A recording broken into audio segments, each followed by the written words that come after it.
हम जो है ना मतलब इमाम महदी का ज़हूर का इंतज़ार करते हैं, बॉयकॉट करने की बात कहते हैं। ये सब बहुत ही मतलब आगे की बात है या फिर छोटे छोटे चीज़ों की बात है मतलब।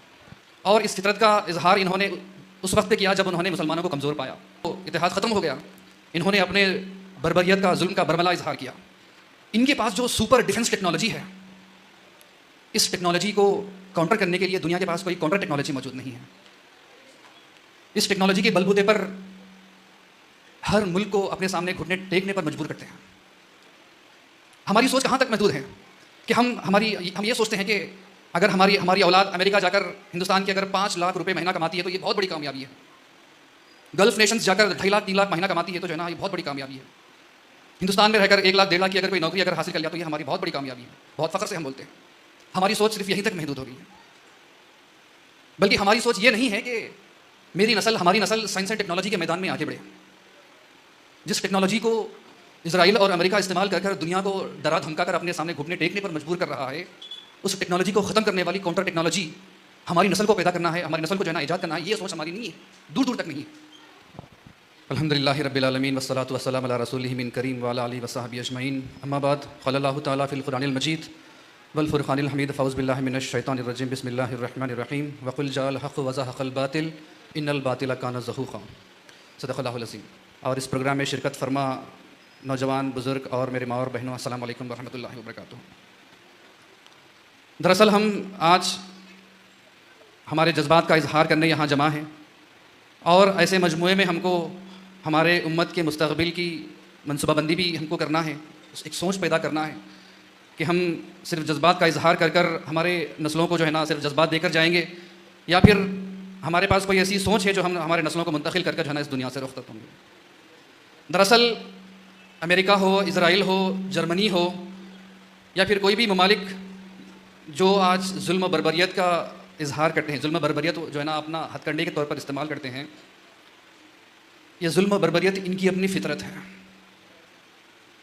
और इस फितरत का इजहार इन्होंने उस वक्त पे किया जब उन्होंने मुसलमानों को कमज़ोर पाया, जब मुसलमानों के अंदर इत्तेहाद ख़त्म हो गया। इन्होंने अपने बर्बरियत का, जुल्म का बरमला इजहार किया।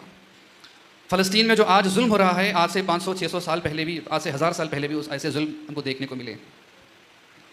लेकिन वक्तन फ़वक्तन इस बातिल की क़ुव्वतों को मुसलमानों के सफ़ों में से, हमारे सफ़ों के दरमियान में से उठे नूरुद्दीन ज़ंगी, सलाहुद्दीन अय्यूबी रहमतुल्लाह अलैह जैसे लेजेंड्स उठे हैं और इस जुल्म को ख़त्म भी किए हैं। और इन्होंने आने वाले नस्लों को इसकी हिफाजत एक अमानत के तौर पर सौंप कर इस दुनिया से रुख़्सत हुए हैं। आज जो भी बातें हम कहते हैं वो बातें कुछ हद तक जो है ना असर करती हैं, लेकिन उस बातों से हटकर हमको बहुत आगे तक सोचना है। हम नहीं समझते कि कोई चीज़ों को जो है ना सिर्फ मईशत को जो है ना कमज़ोर करने से इस बातिल की क़ुव्वत ख़त्म होने वाली है। बल्कि मॉडर्न हिस्ट्री में अमेरिका और अमेरिका के लाइक माइंडेड नेशंस की अगर आप तारीख़ उठाकर देखेंगे तो आपको बिल्कुल यही नक्शा दिखाई देगा।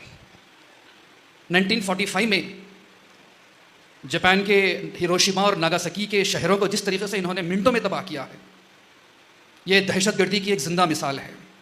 और यही नहीं, वियतनाम, फ़िलीपींस और हर मुल्क जहाँ पर इनकी मौजूदगी की कोई ज़रूरत नहीं थी, इन्होंने अपने क़दम को जमा कर नस्लों को, आबादियों को, मासूम लड़कियों को, मासूम बच्चों को, ख़वातीन को इसी तरह क़त्ल-ए-आम किया।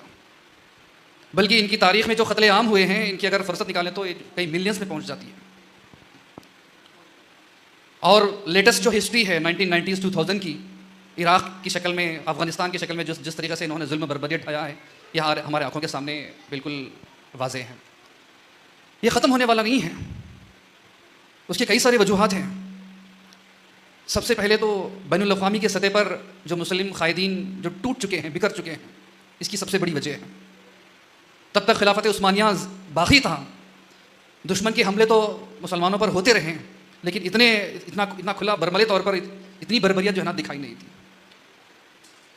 तो ये उम्मत मुस्लिमा जिस तरीके से निचली सतह पर और क़ायदीन जो गल्फ़ नेशंस जिसको बोलते हैं, जिस तरीके से जो ना वो लोग बिखरे हुए हैं, इसकी सबसे बड़ी वजह ये है। दूसरी सबसे बड़ी वजह ये है कि इनके पास जो सुपर डिफेंस टेक्नोलॉजी है, इस टेक्नोलॉजी को काउंटर करने के लिए दुनिया के पास कोई काउंटर टेक्नोलॉजी मौजूद नहीं है। इस टेक्नोलॉजी के बलबूते पर हर मुल्क को अपने सामने घुटने टेकने पर मजबूर करते हैं, और कोई मुल्क की ये ज़रूरत नहीं कि इनके खिलाफ कोई आवाज़ उठाए। ये तो कह सकते हैं कि जब तक इंसानियत को ख़त्म करने वाली ये टेक्नोलॉजी उनके पास मौजूद है, तब तक जो है ना उसका मुकाबला हम नहीं कर सकते। जो हथियार उनके पास है, उसी हथियार से अगर उनको कमज़ोर किया जा सकता है तो जो है ना उस वक्त जो है ना उनको कमज़ोर करने की हम बात कह सकते हैं। अब रहे हैं आखिरी में हिंदुस्तान, हमारी उम्मत की क्या सूरत हाल है, हम अपने इस मसले को लेकर हम क्या सोचते हैं। हम जो है ना इमाम महदी का ज़हूर का इंतज़ार करते हैं, बॉयकॉट करने की बात कहते हैं। ये सब बहुत ही आगे की बात है, या फिर छोटे छोटे चीज़ों की बात है। इससे जो है ना बहुत हद तक ऐसे मुल्कों पर जो है ना कोई ख़तरा लाहक होने वाला नहीं है। अगर हो भी था तो बहुत कम होता है। लेकिन जब तक हमारी सोच इस मामले में को लेकर नहीं बदलती, हमारी सोच कहाँ तक महदूद है कि हम ये सोचते हैं कि अगर हमारी औलाद अमेरिका जाकर हिंदुस्तान के अगर 5 लाख रुपए महीना कमाती है तो ये बहुत बड़ी कामयाबी है। गल्फ़ नेशंस जाकर 2.5 लाख 3 लाख महीना कमाती है तो जो है ना ये बहुत बड़ी कामयाबी है। हिंदुस्तान में रहकर 1 लाख 1.5 लाख की अगर कोई नौकरी अगर हासिल कर लिया तो ये हमारी बहुत बड़ी कामयाबी है। बहुत फ़ख्र से हम बोलते हैं। हमारी सोच सिर्फ यहीं तक महदूद हो गई है। बल्कि हमारी सोच ये नहीं है कि हमारी नस्ल साइंस एंड टेक्नोलॉजी के मैदान में आगे बढ़े। जिस टेक्नोलॉजी को इजराइल और अमेरिका इस्तेमाल कर दुनिया को डरा धमका कर अपने सामने घुटने टेकने पर मजबूर कर रहा है, उस टेक्नोलॉजी को ख़त्म करने वाली काउंटर टेक्नोलॉजी हमारी नस्ल को पैदा करना है, हमारी नस्ल को जो है ना ईजाद करना है। ये सोच हमारी नहीं है, दूर दूर तक नहीं है। और जिन मैदानों का इस्तेमाल कर कम्युनिकेशन टेक्नोलॉजी, नफ्सियात, आर्टिफिशियल इंटेलिजेंस और आगे आकर इमोशनल इंटेलिजेंस जैसे बहुत ही इन्फ्लुएंशियल फील्ड्स, ऐसे मैदानों में जाकर महारत हासिल करने की बात हम कभी नहीं करते। मैदानों की महारत ही एक ऐसी चीज़ होती है वो दुनिया को जो है ना अपने कब्जे में रखती है, दुनिया पर हुक्मरानी करती है। तो ये मैदानों में महारत हासिल करने की बात अगर हम जब तक नहीं करेंगे, तब तक हम ऐसे ही रैलियाँ करते रहेंगे, ऐसे ही प्रोग्राम्स अटेंड करते रहेंगे, आएंगे प्रोग्राम से ख़त्म जाएंगे, उसके बाद सूरज निकलने के बाद हमारी आम जिंदगी जैसी चल रही कर सकते हैं।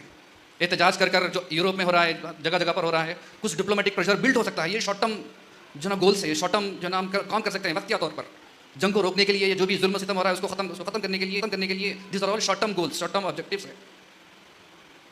और मैदानों की उस मैदानों में दुश्मन को शिकस्त देना, मैदान साइकोलॉजी के मैदान, आर्टिफिशियल इंटेलिजेंस के मैदान, इमोशनल इंटेलिजेंस के मैदान, लॉ, एंटरप्रेन्योरशिप, ये सब ऐसे इन्फ्लुएंशियल फील्ड्स हैं। हम क्या समझते हैं कि जो ना कहीं जंग हो रहा है तो जो ना 2 मुल्कों के दरमियान में जंग नहीं, बल्कि सोची समझी साजिश होती है डिफेंस कंपनीज की कि 2 मुल्कों के दरमियान में जंग हो और इस जंग से जो हथियार एक्सपोर्ट्स होते हैं उसके जो है ना अरबों रुपया कमाया जाए।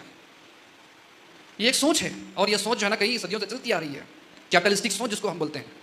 इनको इंसानियत जो ख़त्म हो रही है इससे कोई फ़ायदा नहीं है, इनसे कोई फ़र्क नहीं पड़ता इनको, बल्कि ऐसी सोच इसके पीछे काम कर रही है जिसको अगर हम गौर से देखेंगे तो हमको हैरत महसूस होती है। हमको ऐसा महसूस होता है कि जो ना हमारे जज्बात ज़िंदा हैं, लेकिन हम शौरी तौर पर कहीं ना कहीं जो है ना हम शौरी तौर पर बहुत पीछे हैं।